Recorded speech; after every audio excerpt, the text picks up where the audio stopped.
पुढची बातमी बघूयात। शेतकरी संघटनेचे नेते राजू शेट्टी यांनी कोल्हापुरात ऊस उत्पादकांसाठी आंदोलन छेडले।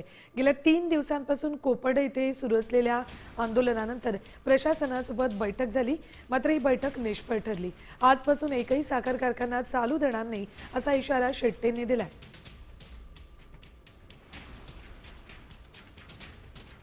या कारखान्यांनी 950 हजार रुपये 1100 रुपये तोडणी वाहतूक दाखवून आमचा टना पाठीमागे 300 ते 350 रुपये FRP कमी केलेला आहे आणि त्यामुळे या कारखान्यांनी FRP दिली म्हणून आम्ही त्यांना कारखाना चालू होऊन देणार नाही।